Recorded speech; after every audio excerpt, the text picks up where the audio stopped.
Hi guys, this is Tony here from Metal Ruse. You're about to sit down and enjoy an interview I just did um, over there, and so do like and subscribe so you can get all this straight into your streaming and into your consciousness as soon as it arrives. So enjoy the interview, and I will. Over to you, Tony. Hey Mike, how you going? Let me get my screen full size because I can't see it. There you go. How's Good. it? How are you? Not bad. How's it over there? Good. Yeah, good. Home for a short little stint here after Australia. I was going to say, yeah, because you just were just here with my bloody Valentine, weren't you? So um, it was a good talk. Oh, bullet for my Valentine, not my bloody Valentine. God, too many bands in my head to remember. And I don't think My Valentine, Bloody Valentine would have us, but that would be sick. well, I'm sure they would. I'm sure they would. But the new album comes out November 14th. Very Almost there. soon, almost there. God, 20 years. It doesn't feel like yesterday. It does. It's gone fast. Physically, we're slowing down a little bit. Not on stage so much, but uh, yeah, 20 years. Yeah, yeah. Flowers, the new one, because it's been a couple of years since the previous one. Little gap in between, um, which is good. Give you time to write and relax a bit, I suppose. Not much relaxing. But yeah, last album, Color Decay, really never stopped working after that into Flowers, and Mm. we're very grateful and lucky enough to have such an extended cycle off of Color Decay that yeah, touring's been work has been nonstop since Color Decay. Yeah, it was a great album. I mean, this one, I thought it was going to be quite hard to top that one, but this one really is a different. I feel a slightly different direction. It's more human. This album, in its feel, I think. Yeah, I could see that. I could, especially in terms of the themes are so direct. Mm. Um, I've what kind of music isn't cathartic. Our work has always been cathartic, but I think that just lyrically being so on the nose, it reflects as you said, human. People have had a reaction of be like, "Are you okay?" And it's like, "Yeah, I'm here." This is how it's always been. But um, yeah, I think that directness is really has comes across through Flowers. It does. It really does. I wrote existential in it. I don't know why. Big red letters are existential on it because it feels like a crisis, but in a positive way. You know what I mean? When I listen to it. Right. Like it is. I don't. I don't know if you would say like identity crisis, but Mm. um, much of the album is around coming to terms with where life is at and coming to terms trying to be happy with things when things aren't happy Mm. and trying to find contentment in what you have. And then also asking yourself, why am I not happy when I have everything that I want? So, um, Yeah. yeah, all sorts of directions. It is. It is. It's a fascinating album. I'm very particularly drawn.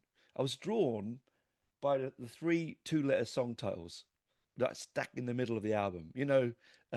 So now for you and all out. I just I don't know what it was, but it felt like a little mini album inside the mini inside the album.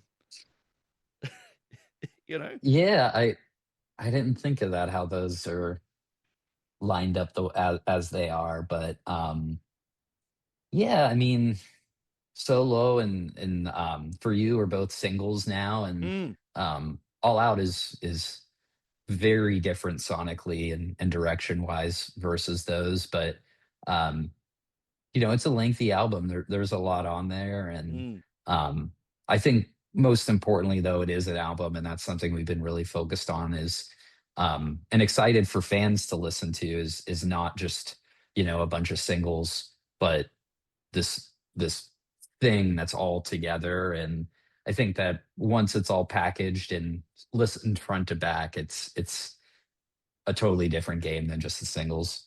Oh, you have to listen front to back. I'm a big believer. I don't actually believe in just listening to singles. I'm a album. I'm a man of a certain vintage, Mike. So albums are a thing of me. So the putting on from the beginning with the same place and ending with My Paradise, it's a really strong. I mean, open strong, end strong. It's one of the strongest songs on the album. Is the final track. I thought it was a good way to leave the band. Walk away from the album on a very strong number. Yeah, I mean, both Where the Flowers Never Grow and My Paradise, like one very intentionally starts the album. And that was very clear as we were writing the song that it was going to be the album opener Mm, off the introduction, the little instrumental. But yeah, I mean, My Paradise literally says goodbye at the end of it, you know. So um that was kind of the same thing as it was coming together, is like let's let's build or let's piece this as the end of the album. yeah, and it works that way. I mean, it flows really well. It's very difficult. I'm sure you know this more than me. I'm not a musician, but you would know more that it's harder to piece an album together. You all this great work. You're so desperate to get out to the world, but you've got to put it in the right order because you need it to flow. It has to ebbs and flows and textures and colors. And I think you get that really well on this album. It doesn't feel stilted anywhere.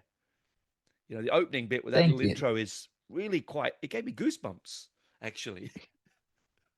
Thank you. I appreciate you saying that because it's a lot of work, and the sequencing was fundamental in Mm, finishing the album. And um yeah, and just, you know, sort of one of those final touches. yeah, I don't envy you. I always say that to musicians. I don't know how you do it because, you know, one tweak and you can sit there and go, you'd go, "Oh, it's released. You go, I don't like it that way around." Like you've got to live with it, right? We just listen to it. Yeah, You have to live with it. You know? Jeremy and John were and I don't know if our manager Paul weighed in much either, but John produced the album and plays in the band, you know, is a member of the band. And Mm. um, I cannot imagine the hours he spent, and not only forming the songs, but there at the end too, with figuring out the right track Oh, listing. And I think it is right. yeah. And sonically, I mean, I haven't talked about it, but musically, it's a great album. Like it really is. I've always liked the way that you go from the extreme to the beautiful, um, in an easy flow. There's never, it doesn't seem pushed or forced. Oh, I've got to do a clean vocal now. I've got to do it just flows, which some bands do not understand, I have to say. Um, but you get that. Yeah, I was just saying on a different interview in terms of like the voices of the band, Jeremy and I, and figuring out what goes where, and working with John is just like the most evident thing. It just is boldly obvious as we're writing the songs where the vocal, this should be here versus this should be there. Um, and I've also mentioned before, but like that's the true constant of the band. You know, we've had different members and whatnot, and there's been highs and lows and different quote unquote seasons for the band. But um yeah, the fact that it's Jeremy and I's voice that is the Devil Wears Prada, Mm, not to say that in an ego way by any means, but just truthfully the sort of fundamental component of the band in that regard. And um yeah, and as we write, it just organically comes about. and that's wonderful, isn't it? I mean, you're so right when it comes to the voices, because guitarists, no disrespect, a great guitarists are worth their weight in gold, right?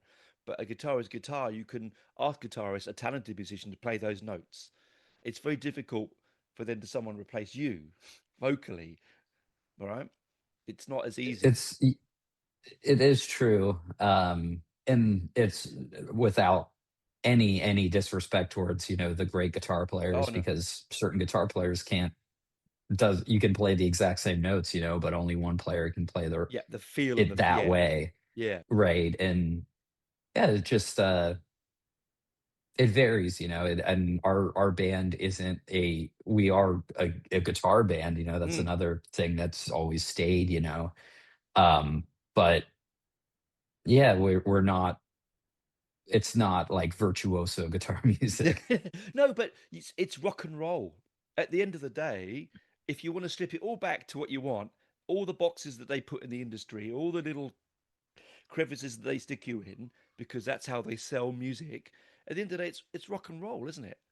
It is rock music at its core. Is how you interpret it. That's it. You know, I It's think true, anyway. yeah, and I Jeremy definitely leads the way in a lot of regards as far as like we never started like a rock band, you know, we Mm. were influenced by these bands and we're playing breakdowns, but we also have synthesizers and keys and whatnot. But as we've grown or progressed over the 20 years, that's kind of where we lean more and more is just rock rather than Yeah. anything else. Well, because it also creates the greatest emotions.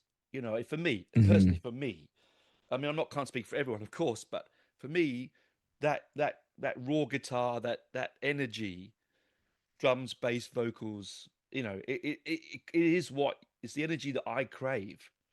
You know, and it keeps me young, man. It keeps me 16 to always in here, 16. You know, so um, uh, keep more to it, more power for you, my friend. Keep doing it because it's brilliant. Thank you, thank you. Yeah, and hopefully you'll get over here to tour that album. I hope so. We uh we can't say no to terrific support offers, especially, you know, and it's 16,000 tickets and three shows with Bullet for My Valentine. You can't say no to that. No, Um, but at the brilliant. same time, you know, those are Bullet for My Valentine fans, and you can't play 90 minutes in front of them. So Yeah. yeah, we'll see what unfurls here. But the pandemic really screwed us over in terms of having Mm, a long break from mm, Australia, and I mean New Zealand's been even longer. But mm. yeah, we were able to do Alpha Wolf last year, which was amazing. Bullet was amazing, and yeah, no reason why we can't be down there at least once a year. All we just need the offer. Yeah, look, honestly, the fans are here. They love you here. So, you know, the world loves you. So, but this loves you here. So it'd be good to get you in a full show. To get to your full spectrum of your work would be great to see live. You know, but yeah, We're down. hopefully, We're yeah. down. Well, Yeah. thanks for coming on and chatting. It's a brilliant album out on the 14th of November. It's a solid album. It's so I could talk about it for hours. I think it's a beautiful album. And safe or big journeys on for you. Big things coming. So enjoy that ride. Thank you so much. Thank you for having me. Oh, it was a pleasure.